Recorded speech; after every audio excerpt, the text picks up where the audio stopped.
and we are rolling. Mr. Dave Walsh, how are you doing? What's up, Early? How you doing, buddy? Good to see you. Great, man. I know I haven't seen you in a while now. Yeah, it was March 11th, 2020.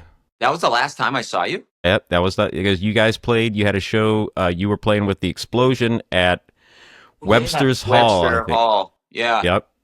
that's right. And then we played that show, and then we were supposed to go to Boston to play a show in Cambridge, I think. And hmm the show got canceled, and the rest of every show got canceled after that because of the pandemic.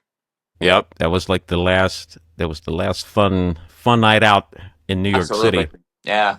It was probably, well, that's not true. I've definitely been to New York City since then because I've since moved away from New York City, Right. back to Massachusetts. But I go back down here and there, and sometimes we go out, but not really to go to shows. Although this summer I'm going to see Oasis, which I'm really Nice. fired up That about. should be a good show. Yeah, yeah. Are you guys planning on doing any additional shows or more Not reunion stuff? right now, although this year is the 25th anniversary of the Explosions record Flash Flash Flash, which would be a good year to do it, but we don't have any plans to do it right now. No. Let me do this. I like to give people an introduction. So, and I did not write down anything on my notes like I Yeah, should have. yeah, I did write down. I just scribbled some other stuff down. yeah, yeah. But ladies and gentlemen, let me introduce Dave Walsh. He is one of the original members from the band The Explosion. He's also you played in the Loved Ones. You did. We Yeah, played in a band together called Vapers, yep, and that's you right. also have some other newer projects that you've been. Space Cadet, is that Yep, Space Cadet. Yep, right? yep, So, well, what I'd like you to do yep, is tell your story because this isn't, I don't make these like just regular interview musician because you can get that anywhere. I yeah, would like you, if you could tell your story from, you can go back as far to where, when you were born up till, and then at a certain point, you're going to get to where we cross paths and then yeah. we'll have plenty to talk about there. But go ahead, tell your story. Like, the stage is yours. Okay, cool. Well, I was born and raised in the town that I'm in right now called Clinton, Massachusetts. I grew up here, and then after high school, I went to college. I went to UMass Amherst, and in my junior year, I got an internship in Boston, where I was working for the EPA, the Environmental Protection Agency, because I went to school for environmental science. And there, I moved into a punk house because I was a punk rocker, on 38 Calumet Street with a bunch of cool people from like hardcore bands and different punk bands like 10 Yard Fight and In My Eyes and all these like kind of straight edge hardcore bands, even though I was not straight edge.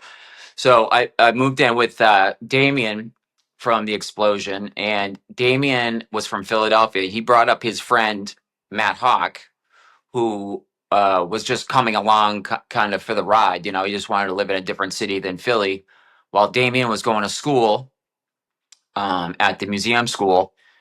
So we started hanging out. Me and Matt, Damien started hanging out a lot, and then after that whole year went by of my internship, I had to go back to my senior year in college in Amherst, Mass. And then after that, after I graduated college, I moved right back to Boston, back into the punk house. And that's where Matt, Damien, and I started coming up with the idea for a band called The Explosion. And it was like the whole idea of the band was just to be kind of like a classic, like, for lack of a better term, like 77 style punk band. Like we loved The Clash, and we loved like American hardcore music, like Minor Threat and stuff like that. So we decided we wanted to do a band like that, and we got one of our friends, Dan Colby, who was the drummer. I was the guitar player, and Matt was the singer. And we played as a four piece for a little bit, but we decided pretty early on we needed another guitar player. So Sam Cave, who was in a really great band from Boston called The Trouble, that band was kind of like on hiatus a little bit. So then he joined. Joined our band. So now we were a five piece.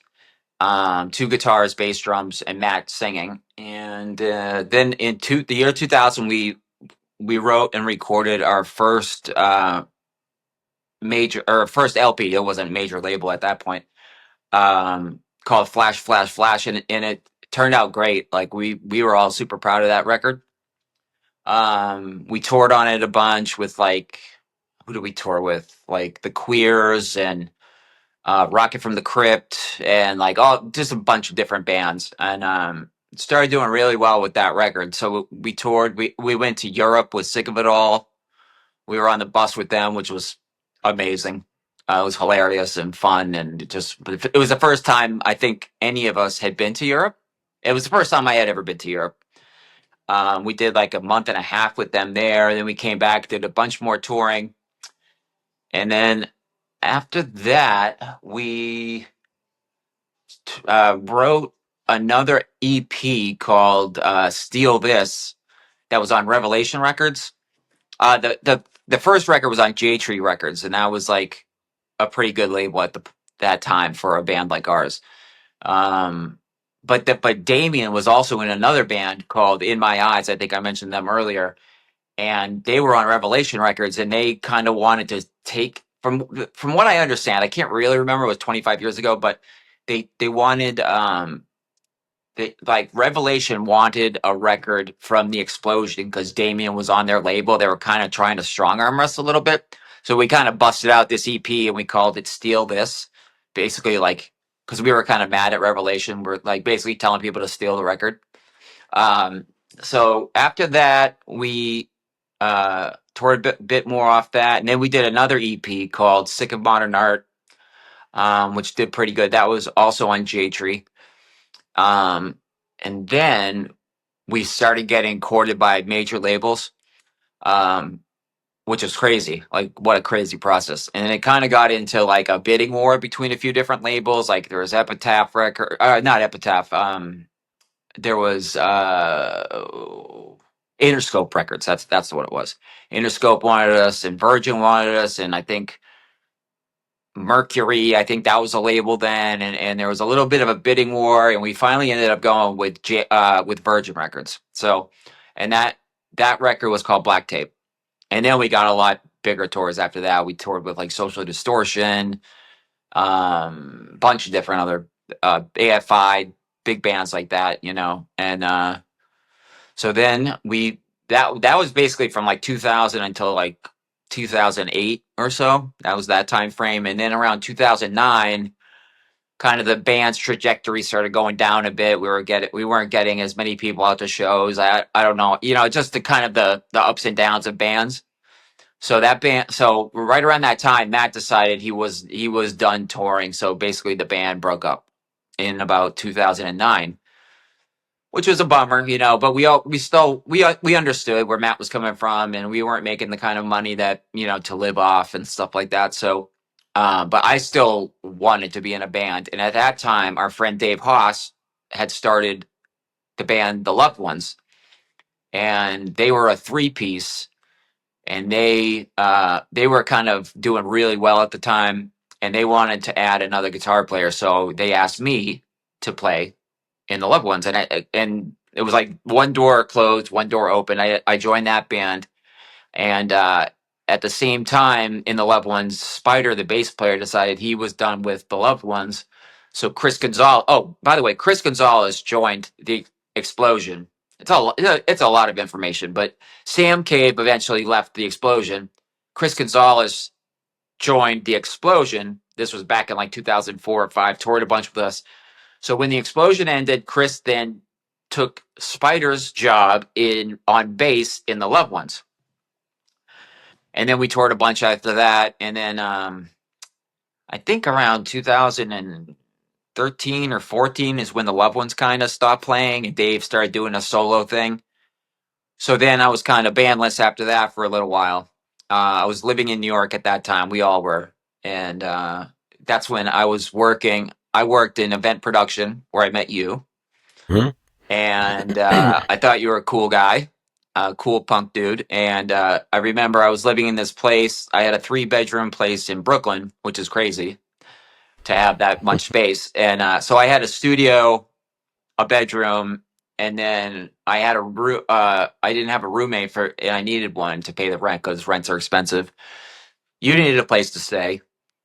So I think you were breaking up with someone. I don't know what the story was, but then you decided, yeah, I'll live with you. So then you moved in with me. Then you and I started talking about maybe doing a band together. I was writing a bunch of songs, like kind of silly punk, kind of dirty, grimy, weird songs that I thought were fun. And yeah, and then my friend Maria, Spanish Maria, who was in New York at the time. I met Maria touring with the Loved Ones, I think, or maybe Explosion, while she was in Spain. She is a punk rock um, fan, I guess, and she was living in New York at the time. She wanted to do a band. I was always hanging out with Maria, and I was like, "Well, you want to do a band with me and Earl?" And you knew Heavy Metal Chris. We needed a bass player, and at first you played drums in the band, which was awesome. You were great, and I was the only one playing guitar, and then I was kind of. I think you were like, I don't mind playing drums, but you'd rather play guitar. So then you got on guitar, and then we had various drummers playing with us, and I think Joe Gorelick was the last drummer for Vapers, right? Is that it? Is that Yep. about the whole story? That's about the whole story of my life. When it I'm comes sure. to music and stuff, like there was other Right. parts of my life in between. I did, I did. I was an artist too. Like I painted, and I in that time in New York, I had a couple art shows in New York, and yeah, I just try to live a creative life as much as I can. I've always been involved and interested in art and music. So Let's go back to when you were like 10 years old. Now, okay, before, so what were you doing in Clinton, Massachusetts just for fun? Like, what were you guys doing when like as a kid, what was a young Dave Walsh doing for fun? was never really good at sports. You know, Clinton is kind of a big sports town. I was never really good at sports, to the chagrin of my dad, who was a big sports guy. But I think he recognized early on, like when I was out in the outfield during a little league game, and I was like picking daisies and just kind of sitting down, or like I hate it. I remember the first day of practice in little league. I got up to bat and I hit the ball, and I got a good piece of the ball. It went out into the outfield, but I ran straight to third base instead of first base. Like I didn't know the difference. So and then I remember playing flag football when I was 10, and I was supposed to be the linebacker.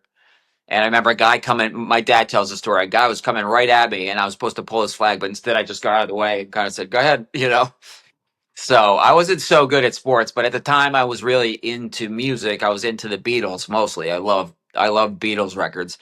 I just thought they were so crazy, and I would listen to them with headphones on, and the panning and the crazy instrumentation in the Beatles made me just like love music. So I got really into it, and I was hanging out with a couple of cousins of mine, Mike and Jim, and they were the one who introduced me to the Beatles and bands like Rush and stuff like that. And I was really into that. I was really into Rush. I would go to see Rush all the time when I was like 12, whenever they came through.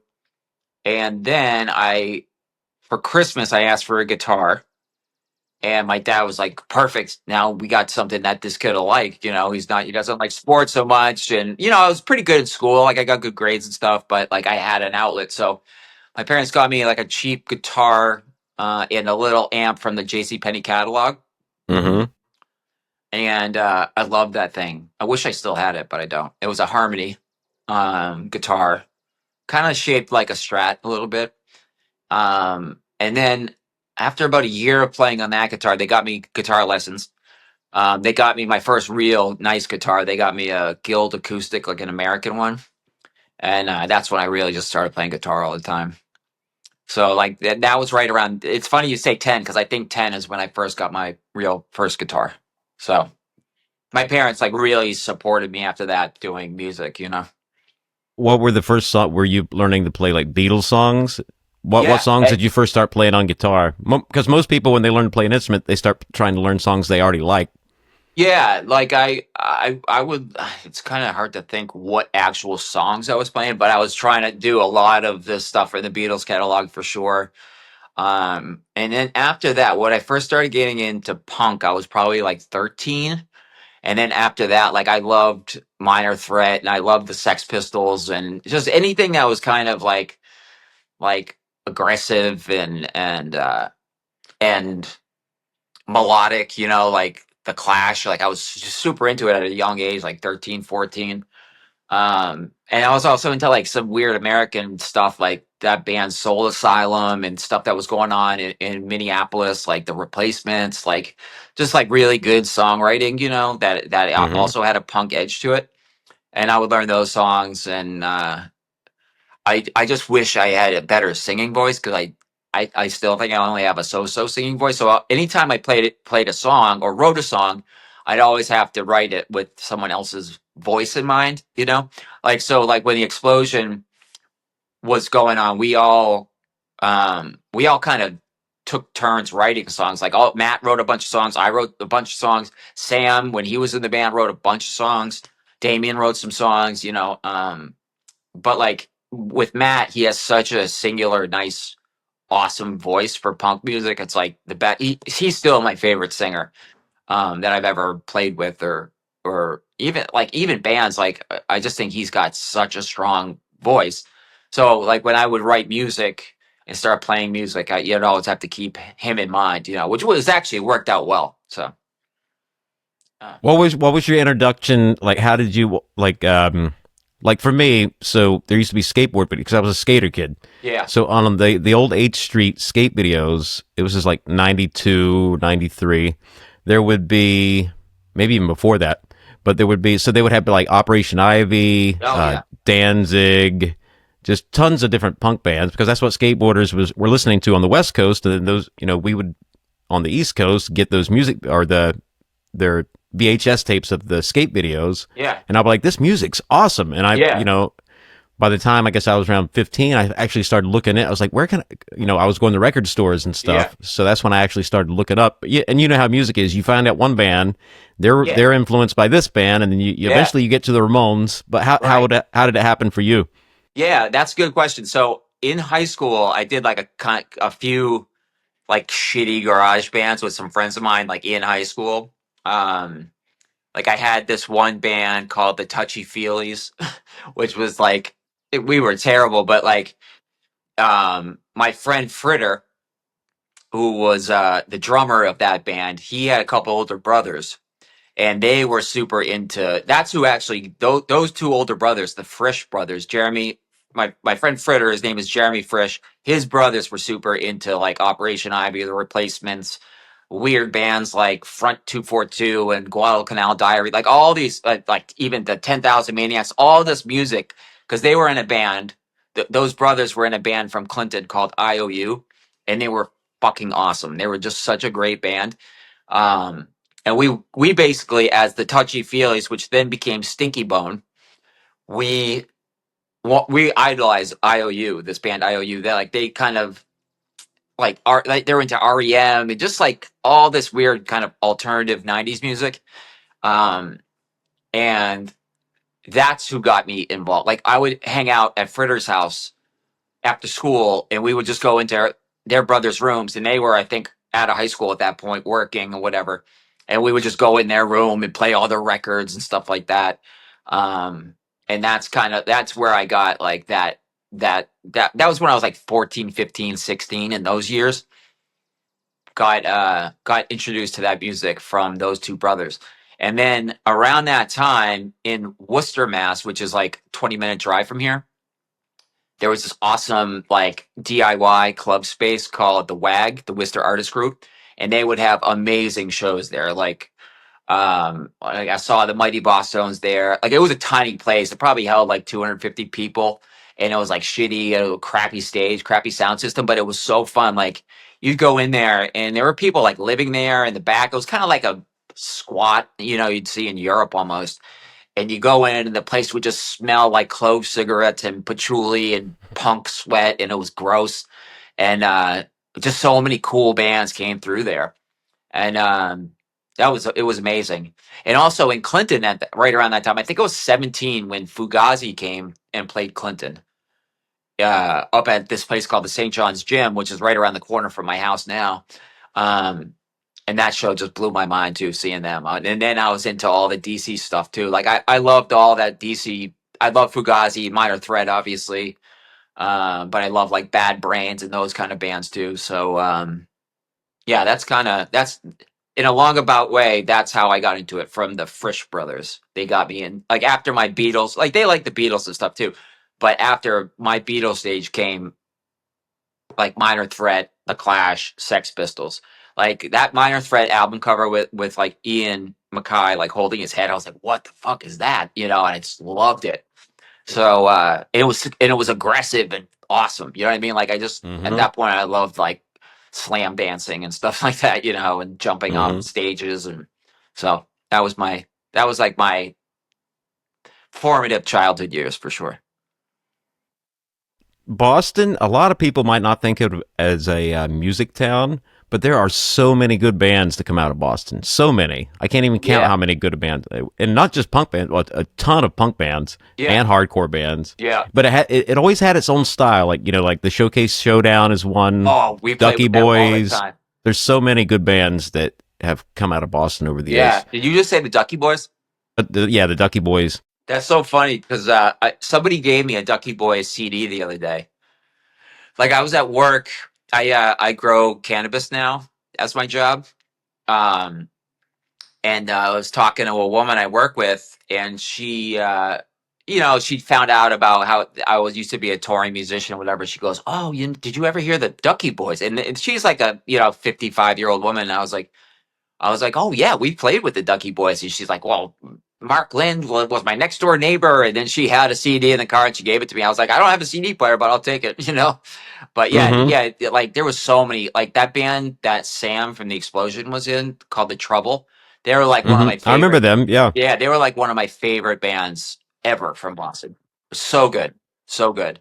Yeah, but there are tons and tons of. It's a big music city, you know, Mm-hmm. like kind of rivals like Philadelphia in a way, or New York. Like I feel like those three East Coast cities, or and DC, like four, I guess. Mm-hmm. Like they all had their own style, you know. Like DC had their own style, you know, and then Boston definitely had its own style for sure.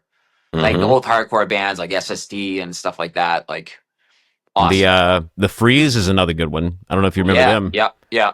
The Yeah, Freeze was kind of like before my time for sure. they did some reunion shows, and I got to play a show with them, not in the band, but you know, we played the same show. That Yeah, was years and years ago, but that was cool. I couldn't believe it. I was like, I actually get to watch this band play. I thought they were, you know, yeah, done for. yeah, yeah, yeah. Of Where course, they was do like. that? Where was that show? I think it was in New Jersey. I think it was Asbury Park. Oh, nice, I'm pretty sure it was Asbury Park. nice. I wanted to ask, do you want to share the story about when you guys were recording that first record for Virgin?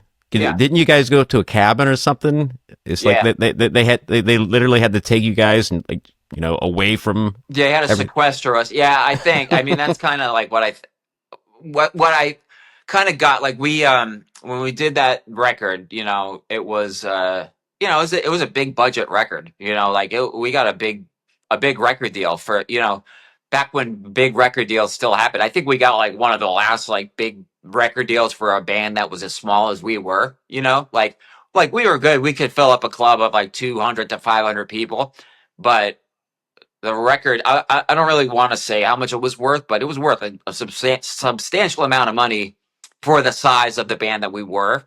Hmm. So the Virgin had a lot of money on the line, and I think they knew we were kind of wild, you know, kind of like maniacs. When we first met Jason Carmer, who was the producer of um, Black Tape, he lived in San Francisco and he had a studio there, and we were on tour going through San Francisco, and we finally met him and we really liked him. He was a good guy. It's weird though. His big record was like Third Eye Blind, their big record Blue. And we're like, oh, whatever, you know, but he was a really cool guy. He was based out of DC and involved in DC punk, but then he also produced pop records. So anyway, But he saw us and like we rolled into his studio like after a bender of a night, I guess. And he was just like, I can't record these guys in San Francisco. They have too many friends here. It's just gonna so he had this idea of bringing us to the middle of Idaho, like near Coeur d'Alene, Idaho. The name of the town was Athol, Idaho, to a studio called Cedar Lake Recorders. And it was like a brand new studio the guy just built. It's kind of a world class studio. The guy was like, I don't know if he had trust, but he had family money, so he built this crazy, awesome studio in the middle of the woods in Idaho. I think for bands like us, or people who just wanted to get away from like civilization, and I don't know. I don't even know if it's still there. But yeah, we were like one of the first bands, if not the first band, to record at this place. But yeah, the story basically, I think that Jason was like, these guys got to be away from the city, their friends, bar rooms, craziness, stuff like that. So, Let's see. So before we get to the Vapers that we played in, let's see. I wanted to ask about Bob Amp because I don't want to forget that one. yeah, Because that's like to get you on here. I said the world has to know about Bob Amp because yeah, I don't think enough. I mean, if they've seen you play before, they've probably seen the amp in the yeah. back. But it's a very special amp. It's not just any amp. It's Bob Amp. It's Bob Amp. Yeah, it So was. if you can tell the story of Bob Amp, I think Yeah. people might like that. So Bob Amp is a one of a kind amplifier. It was made by my friend Bob Strakel, who was a sound guy for the Bouncing Souls. And he went on to be the front of house sound for huge bands like stuff like Avenged Sevenfold and like Korn, I think, and just a bunch of big like heavy metal stuff. But like he was like the New York sound guy for our type of music. You know what I mean? Not that Korn is my type of music, but like for like punk and hardcore, like he was the guy, and he was into building amps. And he built this amp based on a Marshall 1975 18-watt head. Um, and that's kind of what the chassis and the innards are of that amp. And I loved it. And he lent Bob Amp to Tad Kubler, who was the guitar player for that band, The Hold Steady. And it was on loan to him. And I was talking to Bob. I was like, man, this is the kind of amp I want. Like, I only ever played like 100-watt Marshalls, and which are great. I love those amps, but like, it was just, I wanted kind of something lower wattage, that I could crank a little more because I could only ever play my 100-watt Marshall 800 on like two, where Mm-hmm. I wanted to like really crank the tone. And he's like, I have this one. It's awesome. It's based on a Marshall, so it's similar to your sound, but it's only 18 watts. So you can really crank it, and not be blown out. You know what I mean? Like, I remember I would go to these small clubs with my amp and turn them up, like with my 100-watt Marshall and small clubs. And the sound guy would be like, I can't even mic your amp. It's too Mm-hmm. fucking loud. So I was like, I want something that I can control a little better. He's like, oh, I built this amp called Bob Amp, and Tad has it, and I think I'm gonna see if I can get it back from him if you want to buy that. And I was like, yeah, I want to buy it. So I bought it for like $700, and I just fell in love with the amp. It's amazing. It's a little head like that. It's like easy to carry. And it like fits on a 2x12 cabinet instead of having a giant rig going into clubs and stuff like that. You just got something a lot more manageable. So that is the story of Bob Amp. I still have it. It's in my basement. Doesn't it have Bob written on it somehow or like Yeah, a it says emblem Bob. or something? It says Bob Amp. If you want to pause, I can go get it. No, that's Okay. I kind of remember. But I just remember it said Bob Amp. I love the fact that it said Bob like, Amp. yeah. Yeah, that's the So, logo on it. but it sounds great. It's a white Tolex, with a cool sign logo in the front that just says Bob Amp. Yep. It's an I wanted, awesome amp. It's terrific. I wanted to ask you about your art. So I remember when you were doing your art stuff, Yeah. and there was one. What was the one that you were doing where it was like? Didn't you do one for like a week where it was like you were either it was like in a glass room or something like that, or No, the story what am I was thinking of? okay. So I did an art show at a small gallery in Brooklyn, in Park Slope. There, it was called what the hell was it called? I can't remember the name of the gallery. I'm flaking on the name. Anyway, so it was kind of it wasn't like a big famous gallery you'd see like in Soho and Manhattan, but it was a cool, really cool gallery. It was tiny. So I was doing a lot of painting and kind of some sculptural work and just creating as much as I could, kind of in between trying to write songs. And, it was kind of an outlet. At the time, I was doing event production. And every year I would work something called the Freeze Art Fair in Manhattan. It was on Randall's Island, kind of right in the East River, where it would be this giant art fair, and I was doing event production there. I was like a technical director for that, and I was so inspired by that I was like, man, I want to actually get my act together with these paintings and things I'm doing, and actually have a show.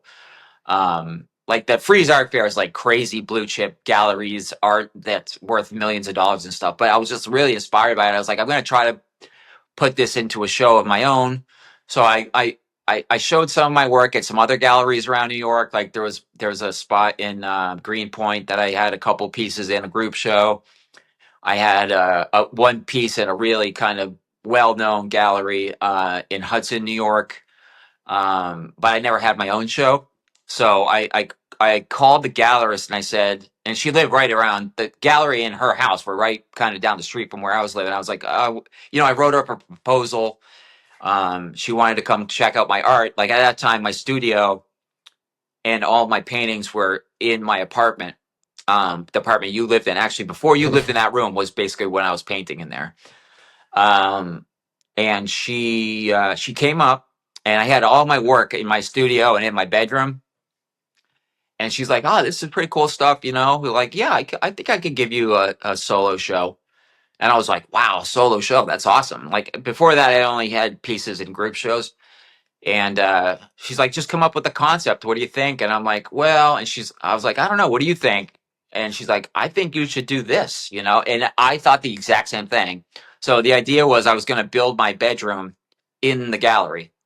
So I moved everything out of my bedroom and my apartment into the gallery. And so my bedroom was a blank slate, my actual bedroom. I had nothing in there except for like a pillow in the corner.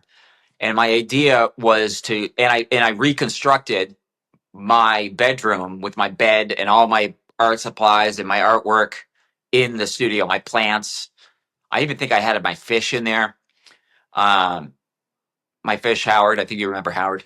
Mm-hmm. Yeah, my goldfish. And so me and a couple of friends like Chris Gonzalez, Brian Downey, he helped me build it out. And so that was the idea. And I think it was up for like a month in there. So I slept in my room at home with nothing in Okay. there. I just slept on a sleeping bag, in my room. Mm-hmm. And at the time, my concept was to live stream me sleeping in my bedroom. But live streaming at that was like 2014 or 15. Mm-hmm. And the live streaming, we couldn't make that work. But like That's what I was it thinking worked for about. like Yeah. 5 minutes, but then it cut out, and I was just like, fuck it. So then, yeah, I had an opening night at the gallery. A bunch of people came out. It was really good. I think I sold a couple pieces, and yeah, that was that. And since then, I haven't been painting as much lately, but I've been really thinking about getting back into it. Like after I left New York, the painting bug kind of left me. So, but I'm you never know. That's what happens with art and music.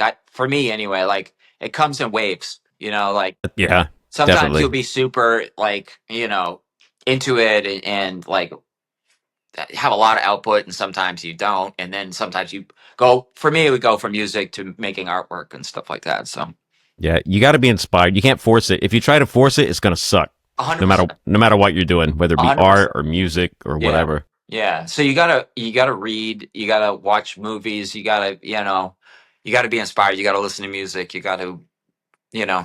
I'm really fired up. I'm going to see Oasis this summer, who I love, and I'm so psyched they're doing reunion shows. I'm hoping that's gonna kick me straight in the ass to start writing some more songs. It might. You never You know. never know. You never know. Right. But you've always been into like performative art and Yeah, stuff like that. I yeah, remember there was one evening back at the apartment in Park Slope, and it's like midnight. I might have just been coming home from work. I don't know what it was, but you're getting ready to head out, and you have like a glass of wine and like a bag, like a bag full of like you were I think going to mail CDs. I said, "What are you doing?" He's like, "You're like I'm just going to mail some CDs," but you were yeah, taking your glass of wine with you. yeah.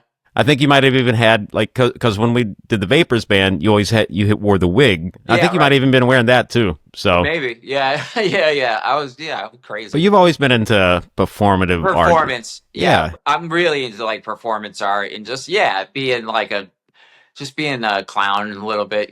Like Vapers. yeah. I feel like it was an interesting band. Like, but my whole concept with that band was kind of to be like a bit of a clown. Like I would wear Hmm. a wig on stage every time we played, and we would dress kind of funny. Like I would anyway. And then Maria would wear sparkly dresses. Like it was just kind of like it was as much a band of music as it was performance art in my idea of it. Well, you said that your persona for Vapors was to be a 60-year-old man, Yeah, if I yeah, remember yeah, correctly. yeah. Like, yeah, exactly. Like, I wanted people to think I was older than I was, so I wore like an Andy Warhol wig, like, and I don't ask me why. It was just a kooky idea I had, and It was great. I, I was actually I thought it watching was some fun. videos the like a couple nights ago. I found some live ones, I think, from what we played in Philly and maybe a couple others, but it was good. The songs are good. They Oh were yeah, catchy, yeah, and it has its own sound to it. Like when you yeah, hear the songs, you can't be like, "Oh, that sounds like this band." It definitely had because it was just a weird group of characters. yeah. Of course, it was going to have its own sound Yeah. because Yeah. And everybody. all of us had done music before in one way or the other. Like on that record that we made, you played drums on that. And that I think gave it like you're such a good drummer, and even though you mostly play guitar, but your drumming skills were just like exactly what the band needed for that record. So I think that gave it its own sound. You know what I mean? Like your style of playing. And I just remember really being proud of that record and like really stoked on how it turned out in the end. Because the songs, they were catchy. And It's still good. It still holds up. I still yeah, listen to it every now and then. I It haven't was a good listened to record. it. I haven't listened to it in a few years. I'll probably give it a listen today. Yeah, it's good. I Yeah. wanted to. So, oh, so the name of the band. So we went in to do a demo. We were just yeah. So we went into the Sweatshop Studios just to Yeah. record a demo Yeah. of a couple songs because this is Yeah. when we were first kind of getting it going. And I don't even think it had a no, it didn't even have a name yet The band? Yeah. because right. I think we were just working on some songs that you had already, from a couple of years before that you had Yeah. been working on. Yeah. But then, so we're standing outside, and I was like, "What are you going to call the band, Dave?" And you're like, and at that time, yeah, you had your vape, and you're like, Yeah. "I think I'm just going to call it Vapors." Yeah. I think I just wanted the shittiest name ever that was also pretty cool. Like the word vapors, like Vapour, like Right, the Vapors was a band. Like turning the word, Japanese. yeah, Yep. turning Japanese, and I like that name. I think it's a cool sounding name, but then to make it Vapers, like those who vape, I was like, that's such a shitty, stupid name that was kind of the point of the band anyway. So Hmm. I kind of went with that. Yeah. And are you still vaping now? May or may not be. May or may not be. Got it. So another story. So whenever that we were roommates. So I would come in. Maybe I got off work or back from another band practice, but I would stop in. You'd usually be in your room playing music or doing something, but I would just stop in to say hi and see how you're doing. But then I would end up just standing there at your doorway for like an hour, and we would just be blabbing back Yeah. and forth. That's why Yeah. I knew. I was like, I know we're not going to have a problem having to find anything to talk about Oh if we no. do a puck. If I get Dave on here, Yeah. because we would just talk for like an hour about Yeah. Yeah. this, Definitely. that, and the other. Absolutely. Yeah. We always got along well, because like I said before, you and I worked together doing the event stuff. And I was like, Earl's a cool guy, like I mean, most of the people I work with, I got along with, but I thought you and I got along really well. So Yeah. yeah, like, and when you needed a place to stay, and I kind of needed a roommate, I thought it was perfect, you know. And No, that worked out great. Those years, like yeah, that how was long were around. you there for? It was about a year, at least a year or a year and a half or Year and a something like half, that. I think. Yeah, yeah, Yeah, because that was honestly, I think maybe the most fun that I had living in New York was that really, time. yeah, Yeah, yeah, we had a blast because I yeah, was playing in a ton of different bands, yeah, yeah. and You were playing then in Morning Glory, right? Or you were just I getting had on? already left them at that point, Yeah, but I still had, I've always been in like 10 or 15 bands. yeah, yeah. That's always, especially if you learn to play drums, doesn't matter what other instrument you learn to play. If you learn Right. to play drums, you're going to end up having to play in other bands. You're gonna be needed. Right, right, Yeah, right, right. right. They'll find a way to trip. But here's my problem. I had a weakness. I love playing music, so it's Yeah, hard to say no. yeah, It's not because if it was something I didn't want to do, like, I don't want to do that. But I yeah, enjoy playing music so much, I just want to play in every band. yeah. Exactly. Especially playing live, it's like so fun, you know. Oh yeah. Yeah, but that's What? the thing with music. Like, I never really. Well, I shouldn't say I'd never been nervous playing music. There were some big shows I would get nervous, but like I always felt most comfortable on stage playing music. You know, where a lot of other people get super nervous or locked up. Like, I thought it was such a freeing and like, uh, for lack of a better term, it to sound cheesy, but it's such a joyful experience for me to get on Mm-hmm. stage and play music. Like, especially when the explosions started doing really pretty good, and you know, it was good for me. Like, getting two, three, 400 people out to come see you. For some bands, they'd be like, "Oh, it's nothing," but for me, I was like, "Holy fuck, this is like a real community," you know, like and you become friends with the people that come to your Mm-hmm. shows in different cities. You know what I mean? And you hang out with them. Like, I always just love that. I love touring. Like, I feel like a lot of people in bands, they either love it or hate it. You know what I mean? I loved it. Like, now that I'm almost 50, I don't think I would want to go on tour for months on end, but like in my 20s and 30s, like I couldn't get enough of it. You know what I mean? Like, Same. Yep. I loved it. But now that I'm a little more older, slower, you know, just more chilled out, the thought of going out for like 6 to 8 months in a shot, I feel like would be painful at this point. You know? It can wear down on you. Yeah, Even when you're younger, it can wear on you a little bit. But I love the same thing. I love touring. I yeah, Because I'm the same way. I would talk to everybody. I would just yeah. hang out and meet some of the craziest people you would never think you would meet in this world. Oh my god! Oh my god! Yeah, All over the I got place. crazy stories about meeting people, going to their houses, and it being crazy. You know, because everybody wants to be a friend, which is great. Because I want to Hmm. be everyone's friend, but like then there'd be some people who'd be like, "Well, you should come back to my house, and you can stay there." And you'd be like, "Okay," you know, and you go there, and it's like, "Whoa, what is this house? Like, what is going on here?" You know what I mean? Like, there was one story. Oh my god, we the explosion got. I can't remember where it was, but this kid, I remember his name was Anthony. He brought us back to his house where he lived with his mom, who was just crazy. And they had dogs, and like there was dog shit everywhere in the house and exercise equipment. That it was the like we were almost like, dude, we got to get out of here. But like we were desperate, so we just stayed, you know. But yeah, you meet a lot of crazy characters. Uh, so That happened, and we were in UK. This is with Morning Glory, and even by this point, I'd already stayed my share of crazy houses. But yeah, this one, it stands out to me a little bit because what you were just talking about. So we walk in, these kids at the show that we're trying to save money, not spend on money on yeah, a motel or hotel every night. And these kids are like, you can come crash with us. We've got tons of room. So all right, we'll give it a shot. We stop there. We walk in.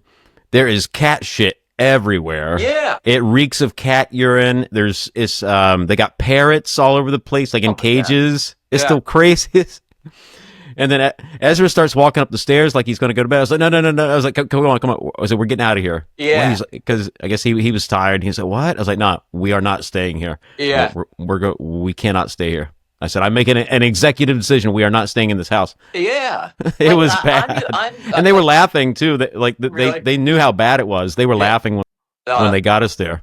Like I don't like I've stayed, I've lived in vans or box trucks with like the loved ones. We toured around in a box truck, but we kept it fairly clean. Like it's just unbelievable that some people in their house would Yep. allow feces to be all over the house. It's just insane to me. So I don't know. But we ended up actually staying with that kid and like with one eye open because we were afraid he might kill us or something like that. Like it was Yeah, right. a real fear of us that like because he made us this weird chili and we were all like, I don't know if I want to eat this, but we all live to tell the tale. But Now sometimes you luck out though. So what?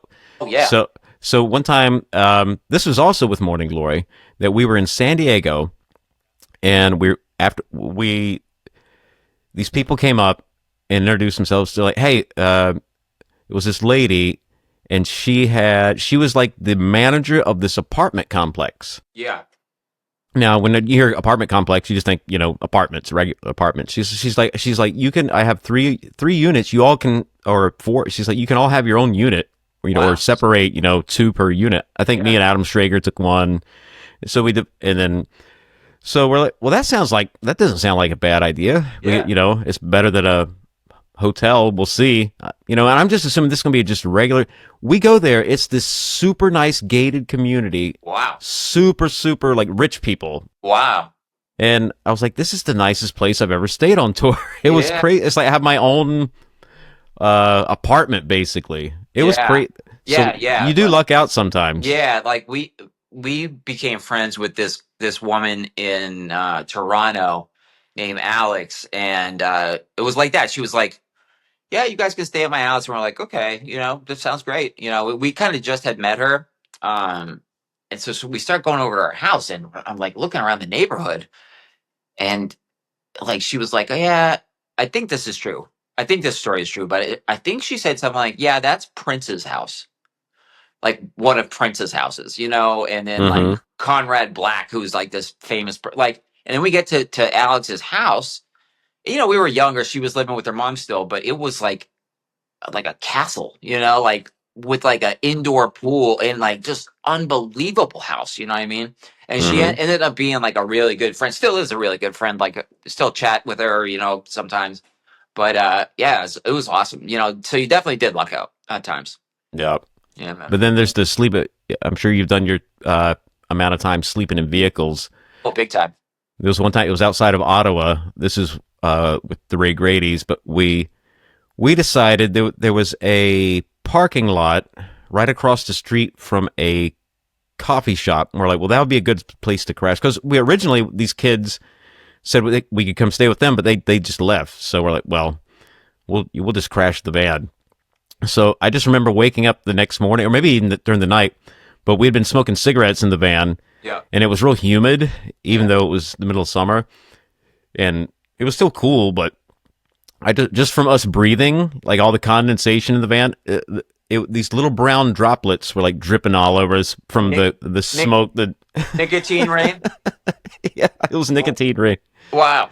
and I was like, wow, this is living right here. Yeah, well that was a story with the loved ones. Like we really try to save money in that band. We like hardly ever got hotel rooms. So Mm-hmm. what Dave had done, Dave and Mike from the loved ones, I think they were in charge of. They've got a box truck, kind of like the Bouncing Souls did. Like got a big box truck and then built like 6 bunks in it, so we Mm-hmm. could sleep in there. And but it was that got to be a little much for me. Like just being cooped up driving, because like when you're going on tour in America, you're going to be on the road for 8 hours before you get to the next show, and Mm-hmm. like there was no windows in it, and it was just oh man, it started to get gross in there. You know what I mean? And then we were on tour one time with the Hold Steady, and we were going from like North Dakota to Minneapolis or vice versa. And we were driving, and in those box trucks, the rear axle has two wheels each side. Mm-hmm. So we were driving down the road, down the highway, and all of a sudden we feel the truck go on the axle. Both wheels on one side rolled off. We land on No. the axle, and the car's just going like, or the truck, we're getting thrown out of our bunks. We thought we were going to tip over and die. And luckily, William Wilkie, who was our driver, kind of tour manager guy, he like piloted the vehicle over to the shoulder. And after that, we're like, dude, we're not doing this anymore. Like it's hotels now, or we all put our foot down. Like we can't tour like this anymore. It was just that was too insane. Like that was a time I almost died for sure. We all did, you know. So it's crazy. How did you end up in New York? Like, how did you get from living in the Boston area to living in New York City? How did that happen? Well, just members of the band slowly started moving there. Like Matt and his wife Joanna at the time, they really wanted to live in New York City, kind of get out of Boston. Like at that time, everybody was kind of getting tired of living in Boston. I think it felt too small, and like kind of incestuous in a way. Like everybody was in each other's business. So I think Matt was the first person to move down there, and then my girlfriend at the time and I moved down there, and then Damien moved down there. Yeah, so we just all kind of up and left Boston. And at the time, a lot of people were leaving Boston, like a lot of our friend group, to live in New York City. You know, it's just New York City. You want to go try something new, and you're still young. And I think I was like 26 or 7 when I moved down there, something like that. So you all kind of just migrated down there. Yeah. So. And what about the Philadelphia? So the one dude was from Philadelphia, so that's how you had the Philadelphia connection. Yeah, two. Matt and Damien were both from Philly. So. And it's not that far. Did you ever take the Chinatown bus from New York to Philly? Oh yeah, and New York to Boston and New York. That was another death trap, by the way. Oh my god! Like I swear, they had like drivers who were 14 years old. You know what I mean? Like, or worse. Yeah, I would see rats on the bus, but it was $10, so it was, you know. Yeah, $20 round trip, man. Yeah, can't beat that. No. So I did a million of those coming from Philly back and forth to New York when I was living in Philly. Yeah. But dude, I wish at the time I had taken a camcorder and just filmed everything, because I could have made a documentary about that. I saw some crazy stuff. One time we were coming up, and so we're getting ready to go through the Holland Tunnel. Yeah. But then this car is trying to squeeze through. Yeah. And it didn't make it, so it gets caught in between the bus and the median. So there's like a little accident. It's not a bad accident, but it's enough to we had to stop and all this, that, and the other. But then this lady starts having a seizure at the same time in the bus. Yeah, at the exact same time. Oh my god! That the bus had the accident. So it actually kind of worked out, because then that way, the cops and stuff came, or the paramedics or whatever. So they got her off the bus. There was another time I was driving up, and this dude, the bathroom didn't work on the bus, right? So it was out of order. Yeah. So this dude, he needed to take a leak. Yeah. So we were getting ready. This is once again near the Holland Tunnel, but there was a little, there's a little gas station right there if you're coming in. Yeah. Right before you go through.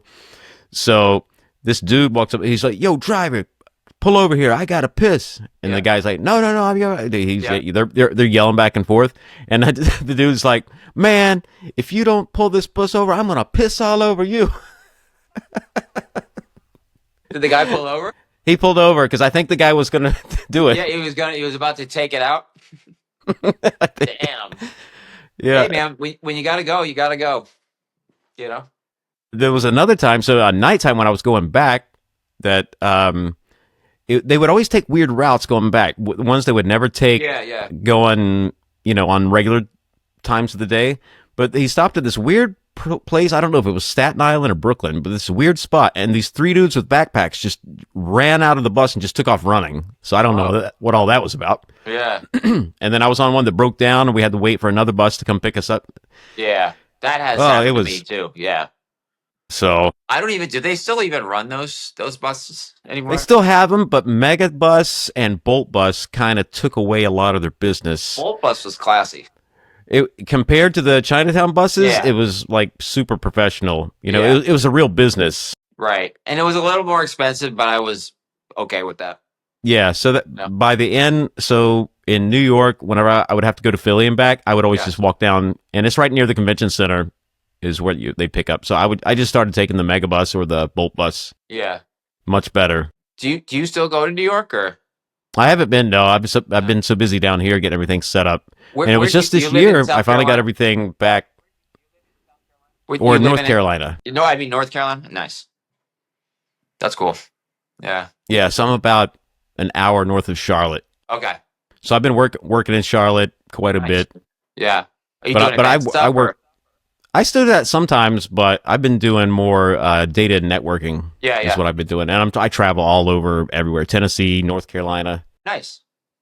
But Sweet. when I first came back down here, I was like, how the hell am I ever going to make the type of money I was making in New York? Because we were making good money Oh, in big New York time. City working, but now I make even more. So Fuck yeah. I don't know whether it was luck or just pure. I'm too stubborn to Yeah. ever give up or quit. Did you have to like learn a new skill set or? A little bit, Yeah. not too much. I had to brush up on some of the data networking stuff, but as it worked out, so now I have my own company and I'm traveling all around. Fuck yeah. Good for you, man. That's awesome. But Yeah. what? So, These days, I grow cannabis and I love the job. It's awesome. Fucking around with plants all day long. It's great. It's a great job. yeah, Yeah. it's totally different than when we were kids, the way it was, or just like Yeah. 15, 20 years ago. Yeah. Yeah. The whole thing has shifted. It's not Yeah. like it used to be. Yeah. I mean, it's funny Which because I don't smoke weed. I haven't smoked weed in years and years because it makes me insane if I do. But same. I love growing it. It's really cool. We have like 5,000 plants. It's I do it with a team of like I think we have 18 people on our team, and it's a lot of work. But it's like it's in Clinton where I live. It's like a 2-minute drive. I don't have to like commute. Well, that's awesome. Yeah. Yeah, like commuting. Like when I first moved back here, I was doing event stuff in Boston, and I'd have to drive like an hour and a half in traffic to and from, and I hate driving anyway. So Mm-hmm. when the pandemic happened, like all events got pretty much shut down, and I was out of work for like 6 or 8 months. And then this place opened in town, and they were looking for people. I was like, I went in and did an interview. I said, I don't know anything about growing marijuana, and they're like, perfect.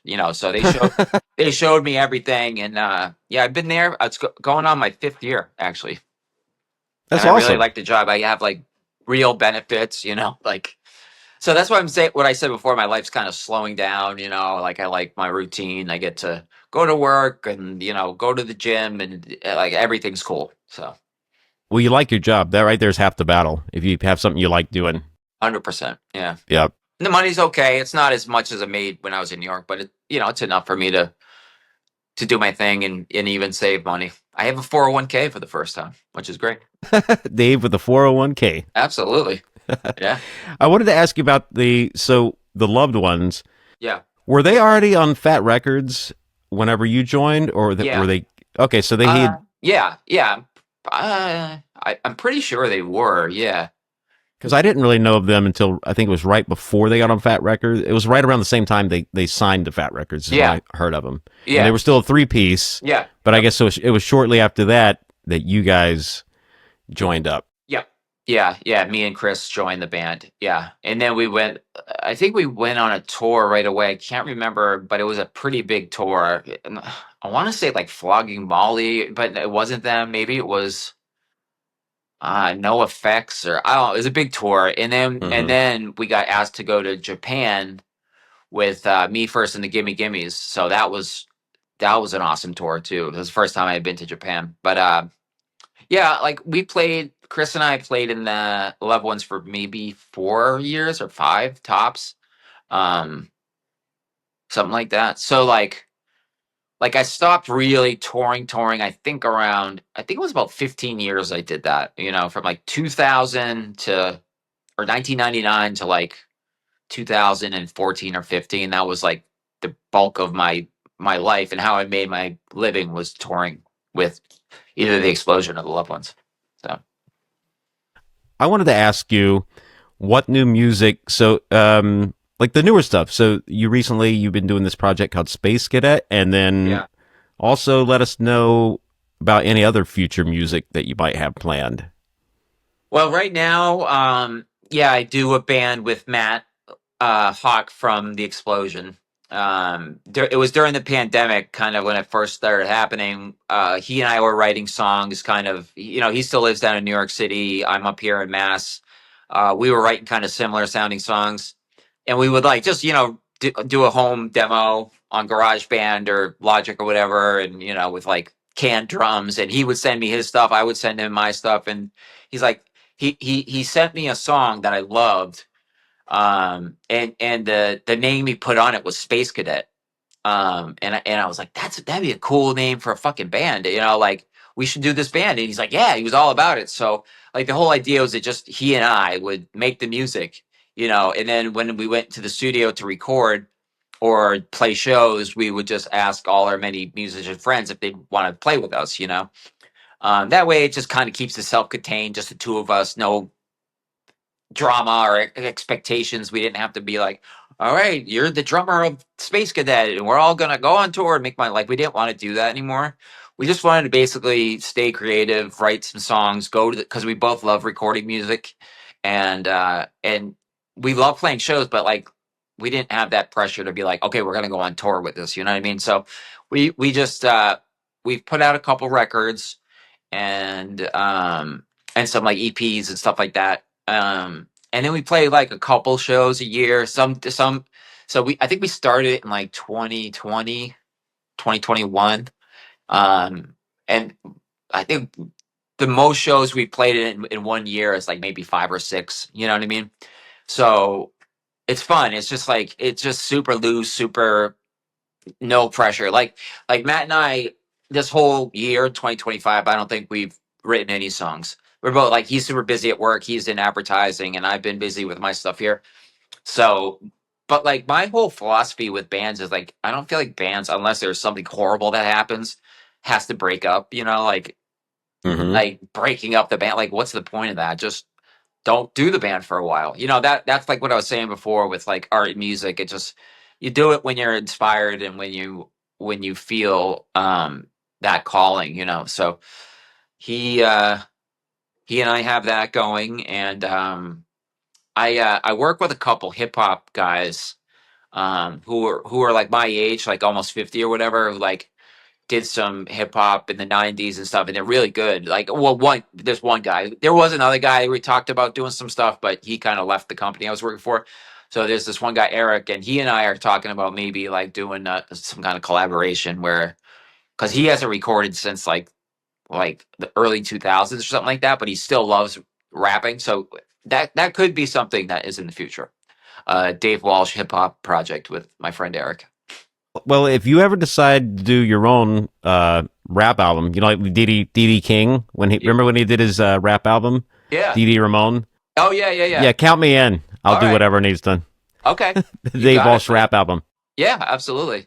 I'll send you our demos whenever we get to the studio. Awesome. Yeah, man. So, okay, before we wrap up, I want to ask you, and I ask everybody that comes on the show, do you have any UFO or ghost stories? I doubt growing up where you grew up, I doubt you have any Sasquatch stories, but do you have any ghost or UFO stories? I don't. I don't know that I even believe that ghosts exist or UFOs. So I'm kind of a non-believer. I may have had some interaction with them, and I just don't know. But I mean, there's been a couple places I've stayed where it seems spooky, but it might just be the surroundings. Like in I think it's in Tucson, Arizona. There's a hotel called not the Colony. I forget, but it's like a place where like Dillinger escaped from or something like that. I forget the name of it's a really cool place, but it feels haunted. So I don't have any specific UFO. I can't say that I do. I'd be lying if I told you I did. Um, but yeah, that's where I kind of stand on it. There was so much craziness going on at the place whenever, well, at least while I was there. We were always had some kind of craziness going on. I don't think we wouldn't have known if there was a ghost there or not. Yeah, that's true. There was always something crazy going on. Yeah, that's a good point. So where can people catch up on what you're doing now, like your whatever social media or YouTube, or what's the best way to people to find your like the stuff that you've been working on? Probably the Space Cadet. We have a bunch of videos. So Matt's wife, Matt from Love One, I mean Matt from The Explosion, and who's with me in Space Cadet. His wife is a video artist. She's made a bunch of music videos for us, so you can search, and they're really really cool and really funny. Mm-hmm. Some are funnier than others, some are kind of serious, but I think she's done like 4 or 5 music videos for us.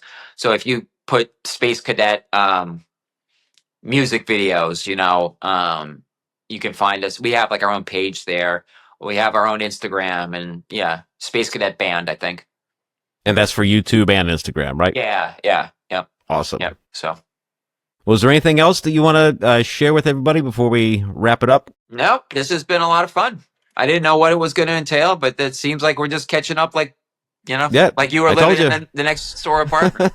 I'm just standing at the doorway. That's Yeah. all we're doing. Yeah, good for you. I'm checking in, standing at the doorway. Yeah, exactly. Well, just want to say congrats on your cool new project here, podcasting. It's really Thanks. cool. Yeah, it's cool, man. People seem to like it, and I'm still doing music stuff too. I've been putting out this thing. It's called Daily Tunes, and I just started doing it for fun. Yeah. Just putting out just little fun songs. Yeah. But people enjoy them, so Yeah. they said I should keep doing them, so why not keep doing them? Absolutely. And I'm still doing some real. I just released a new album. I took a collection of all the video game and anime songs that I've done over the years, and I remixed and I remastered them, and I finally put out a real album. But it was so hard getting the mechanical licenses because a lot of them were from Japan, so that was tricky. So it took like a month just to get all the mechanical license, but I finally got that released. So Nice. I'm not out of the music thing yet. I don't know if I'm gonna get out to Nashville, but I think before I start going at it for real again, I need to be in a place where there's like more stuff going on. I mean, there's a little bit going on in Charlotte, but that's a drive. I got to wait till I get out to a place where I don't have to drive an hour, and there's actually a lot of stuff going on. But I'm not out yet. Are you thinking about moving to Nashville? Maybe. Yeah. I Yep, mean, there's no more happening music spot than there. I'm sure you get a lot of inspiration there for sure. That's what I tell everybody. I was like, if I can't find any music to play in Nashville, I need to throw in the towel. Absolutely. I need to be Yeah. Well, awesome. Well, listen, Dave, I really appreciate you coming on. You got it, brother. Thank you It's for been having fun. me. Yeah. And I tell you what, after you do some more stuff, whatever a year, 2 years, whatever, we'll do this again. Absolutely. You can come on and update everybody on what you've been getting into. I would love to. I'd be honored. All right, everybody. We will see you on the next one. Thank you.